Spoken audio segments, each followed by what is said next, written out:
Yes, guys. So in IND AS, we have a very interesting concept which we have to discuss is about something called as land and building.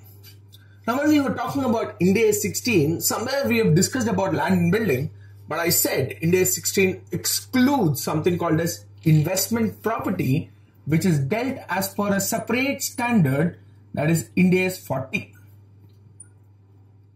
Investment property. And I told you, if an enterprise is engaged in deriving lease income as their operating income, in such cases, we classify the land and building as your property, plant and equipment. But in any other case, if an enterprise is incidentally deriving a capital appreciation or a lease revenue, then in such situation, we'll have to classify it as investment property. Now, when we're looking at this word investment property out here, we have to explain what this investment property actually includes. Investment property includes, it is a property of land or building or part thereof, that means part of building, or a combination of both. So I'm saying investment property includes land, building or a part of building, or a combination of both. This can be called as your property, plant and equipment. Now, when we're talking about such kind of property, plant and equipment, either it can be owned by enterprise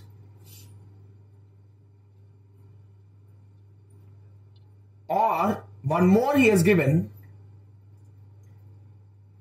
held by lessee under a finance lease.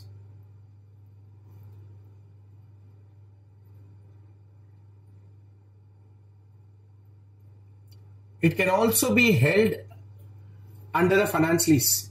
Either it can be owned or it can be held under finance lease. Both will come under the ambit of investment property itself.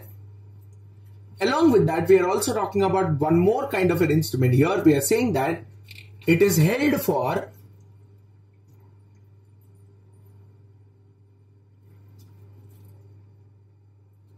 rental or capital appreciation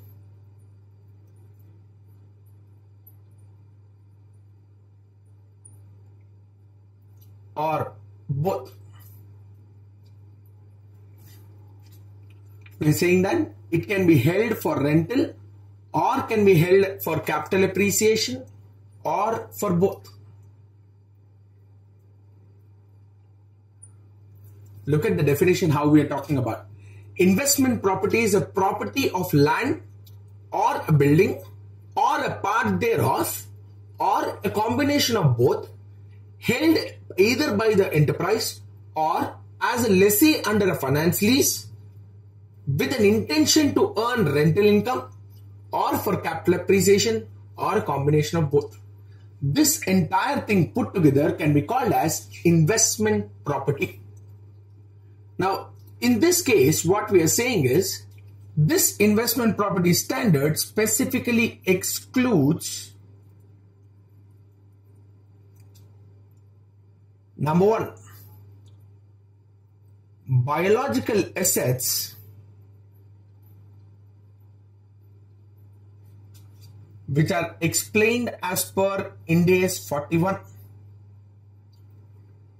and mineral rights which are again discussed as per a specific standard IND AS 106.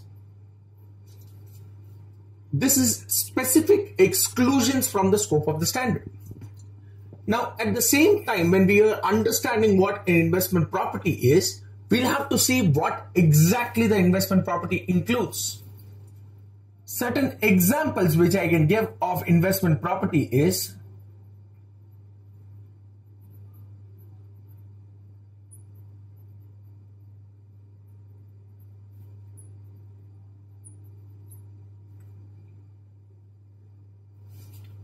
I'm giving a few examples. I'm not saying that this is the only thing. These are few of the assets which can be called as investment property. First one, a vacant land held for undetermined. I haven't seen what I can use it for, but I will use it in the future. Undetermined future use. This is the first one. I am holding it as a vacant land. As of now, I don't know what purpose, but I will use it in the future. The second thing that we can talk about as investment property is land held for sale in short term, probably near future. Within 12 months, I want to sell it off. Such land, I can hold it as investment property, classified as IND AS 40. Number 3, building which is leased out under operating lease.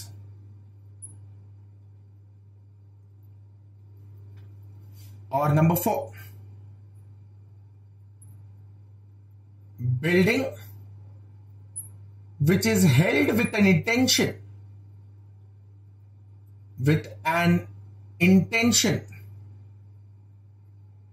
of letting out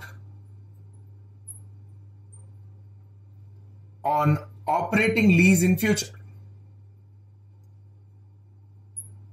I haven't leased it yet, but I will lease it out in future, and that lease in future will also be only as operating lease. Property under construction. It is not yet constructed. It is under construction.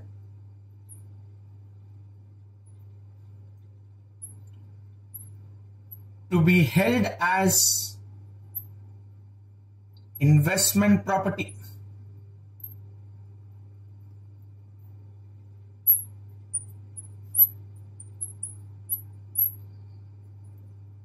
In future. These are certain examples of investment property which are laid down in the standard IND AS 40. Let's understand what they are. We said investment property includes a land or a building or a part of the building or a combination of both. Either it can be owned by the enterprise or the enterprise is holding it under a finance lease as a lessee. It should be held for deriving rental income or for the purpose of capital appreciation or for both. Now we are trying to say that there could be a vacant land which you want to derive capital appreciation in a short term in future. Then such land will be called as investment property. Number 2, a vacant land which I don't know what I want to use it for. I just kept it like that. I'm not using it in any business purpose today. Such land will also be qualified or will be classified as investment property. A building which is let out on a finance lease, which is let out on an operating lease by the enterprise, or a building which is not let out but will be let out because my intention is to let it out on operating lease in future, or a property which is still under construction, it is not yet complete, but my intention is to use it as investment property in future.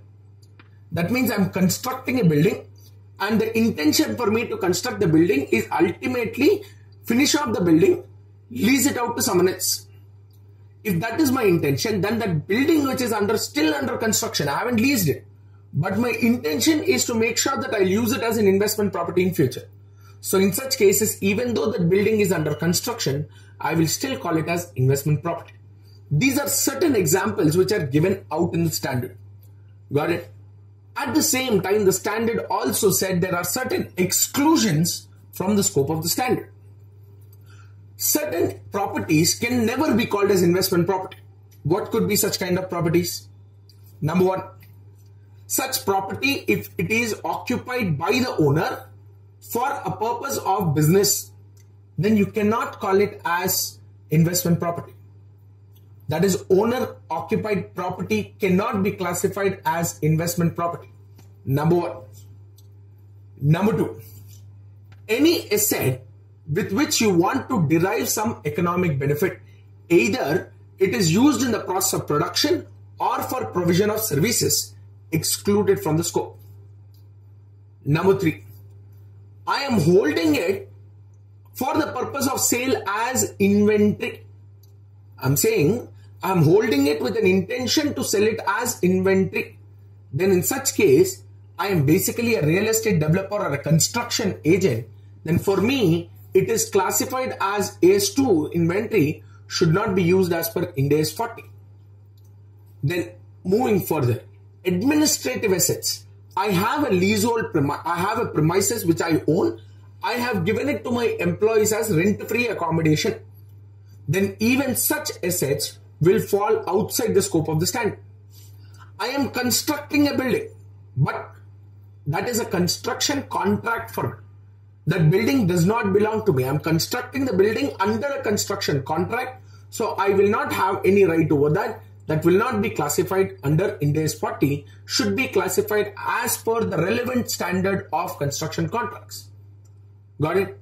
So this way we can understand the differentiation between what an investment property is and what is not an investment property. Clear? Yes guys, so we are understanding investment property. So investment property excludes, we have seen the inclusions. So let us see the exclusions then. The exclusions from investment property are basically those which are held as inventory for the purpose of sale in ordinary course of business. Held for sale in ordinary course of business.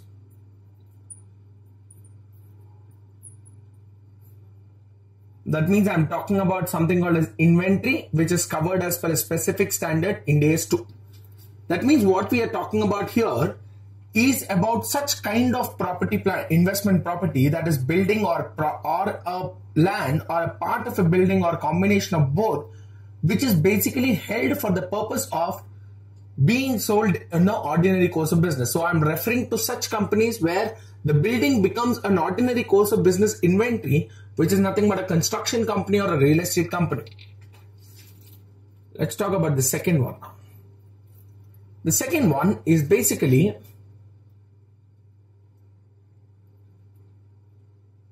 held as construction contract for others. It is a construction contract, but you are holding it for others.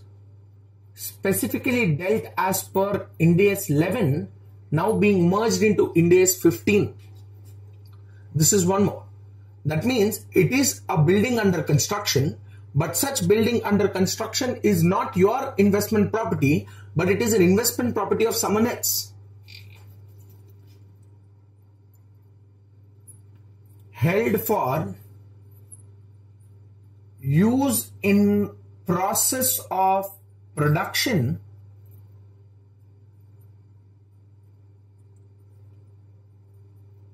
or provision of services.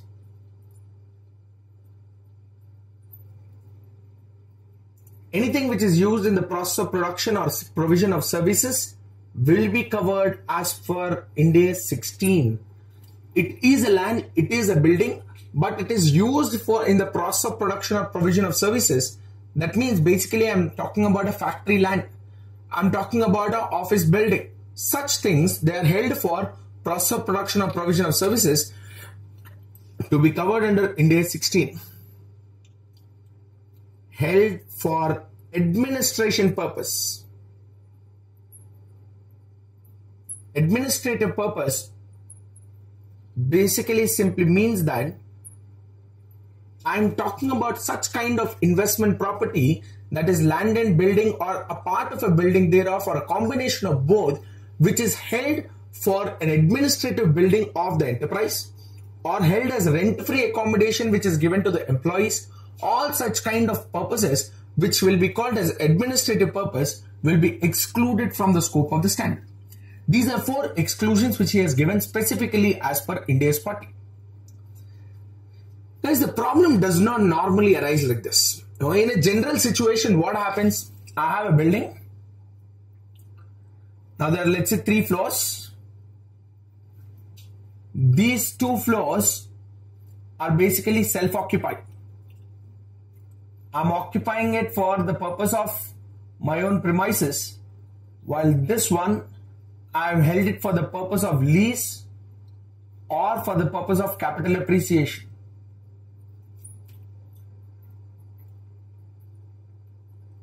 Now look at this concept now.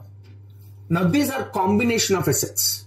Now there is a combination which is happening here when one particular asset is used for multiple purposes, where the investment property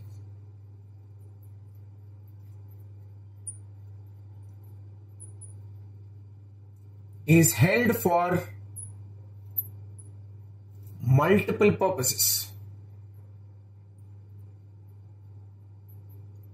When an investment property is held for multiple purposes, in such situation, what are we supposed to do? It's a land and building, which is basically, I'm referring to this as a building. A building has 3 floors. We are saying that 1 and 2 are being self-occupied. The 3rd floor is being held for capital appreciation of lease or lease. Now, whenever we have this situation, we'll have to see whether the asset is separable or not. Separable. When I use this word separable, what does it even indicate?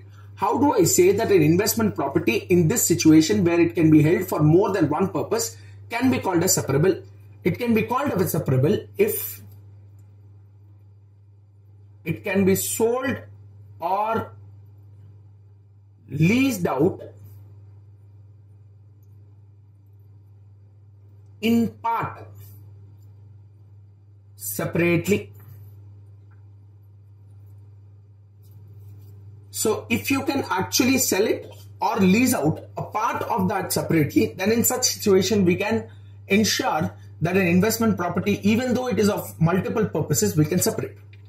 For example, let's say I have a store in which I'm doing a restaurant business. A small corner of that particular place, I've given it to a pan place. A person who is actually manufacturing pan or making pan out there, I've given him a small place where he can use. Now that place which I've given him, I'm making sure that I'm collecting some rental on the basis of his business he does or on a fixed basis. I have to see whether it falls under the separability criteria or not. Can I separate only that particular place? Not possible, because it is within the same premises. Can I lease out only that particular place? Not possible, because that is within the same premises. I cannot enmark or I cannot demark that particular place. When I cannot demark that particular place, it becomes very difficult for us to separate it. Whenever it becomes separable, to the extent it was self-occupied, then we have to cover it as per IND AS 16. To an extent it was held as lease to others, then in such situation I'll classify it under IND AS 40 as investment property.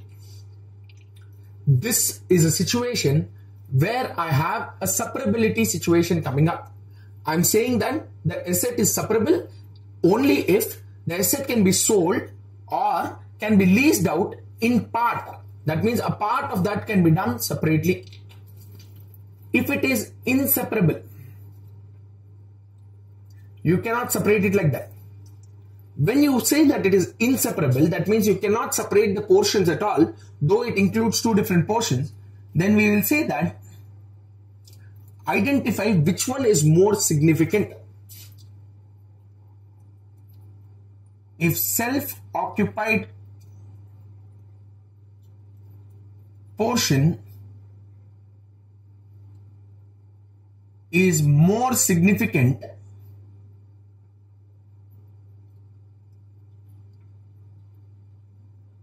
then we will classify it as, if the answer is yes, then I'll classify it as IND AS 16. However, if your answer is no, self-occupied is not significant, then I'll classify it as investment property under IND AS 40. When we use the word significant, significant in general sense can always indicate anything greater than 20%. This in general sense can be called as significance. So when I'm saying that I'm holding it for multiple purpose, but to an extent it has been leased out, to an extent it is self-occupied, but the self-occupied part is more significant than the other, then we will call it as IND AS 16 asset, that is property, plant and equipment. Where I say that I am occupying only a small part, the majority of the component is being used as an investment property, as a let out asset. In such cases, I'll use it as IND AS 40. Remember guys, such lease should always be out of finance lease. So only out of operating lease. If I've given it on operating lease, then it is my asset. If I have given it on finance lease, then in my books, I'll have to derecognize the asset as per IND AS 23, which you have already seen. This in context is what we can discuss about investment property exclusions, and where an investment property is held for multiple purposes. It is one single property, but I'm using it for multiple purposes than what we are supposed to do. So these are two different things that we have to combine and we have to understand. Now, we'll also have to see that sometimes along with the lease, we also provide some extra service. What services do we provide? And what is the treatment when there is an extra service being provided along with the lease? I'm not just leasing the asset, but I'm also providing something called as ancillary services. Ancillary services means attached to leasing, I'm doing something more. Then in such situation, how do I treat the amount of income? Let us see that. Yes guys, I was talking about something called as ancillary services. What are these ancillary services? Some sort of service which I am providing along with leasing out an asset. I'm terming these as ancillary services. Now what normally these services are? Sometimes I can provide a housekeeping service along with the rental. I'm providing a premises on rent, as well as I'm saying that for you along with this particular service, I am providing you extra service that is regarding housekeeping. Now very regular this is that I'll provide you free Wi-Fi facility. I'll provide you the entire furniture together. Now all these services put together, would they influence the pricing of that particular product? That is a question. Sometimes there could also be a service where we are talking about, let's say I'll provide you water service. Now water service will not significantly differ my pricing. At the same time, I'll make sure that the watchman is being provided. Now these are normal facilities which would normally do not influence the pricing of that particular investment property there. So that's why your ancillary services regarding your investment property, whenever you're leasing out an asset on operating lease, along with operating lease, I'm providing certain ancillary services. In such case, we will have to observe whether such service is significant or not. If it is significant, then we have a specific treatment. It is significant. What does significant mean? Significant means it influences the price of asset. Then I can say that it is significant ancillary services being provided. Whenever it is significant, then it is covered under IND AS 16. It is not covered under IND AS 40 anymore. It will be covered under IND AS 16. Now, if you want me to name a few examples of such particular service where it is predominant or significant in actually the service, then I can call it as probably your housekeeping services, free Wi-Fi,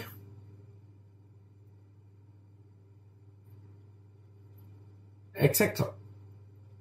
A reception is being provided, a conference room being provided which can be let out. Now all these particular services, we can call them as significant services. Now along with these significant services, there is also sometimes an insignificant portion which will exist. Whenever I say such services are insignificant, that means they do not influence the price of the property, plant and equipment or lease or your investment property by any chance. Then we will say that it is covered under IND AS 40. It does not influence the price of the investment property. Now, if you want to give me certain examples which under this, then I can include water facility. I can also provide, security guards. I cannot really say security guard always does not influence the pricing, but you can take it as an example. So these are particular things which we have to understand along with ancillary service. So whenever there's an ancillary service, observe whether that service is significant or not.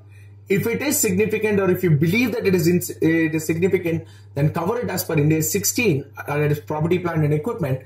If it is insignificant, then I cover it as per IND AS 40, that is property, plant and equipment. Now, along with this will actually end us the concept of what a property, plant and equipment is and how the classification of a particular property to be done as per IND AS 16 or IND AS 40. But along with that, we'll also have to understand what is the recognition criteria.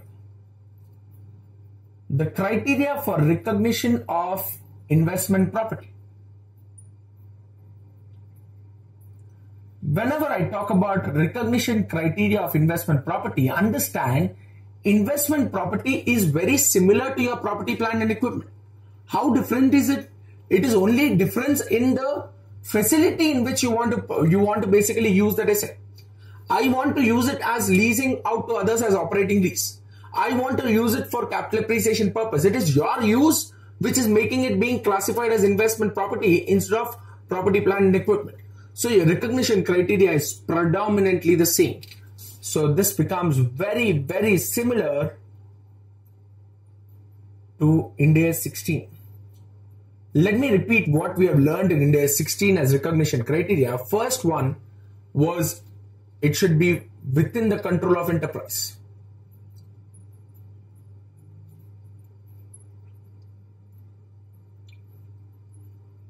When I say within the control of enterprise, control indicates you can either restrict access or grant access to that particular asset. Number two, future economic benefits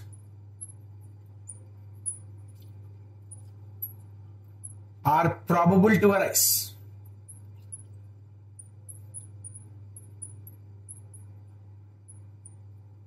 Future economic benefits could be either in the form of increased revenue, reduced cost, ease of use, but it is probable. Probable means you need not quantify the benefit or determine the timing of the benefit.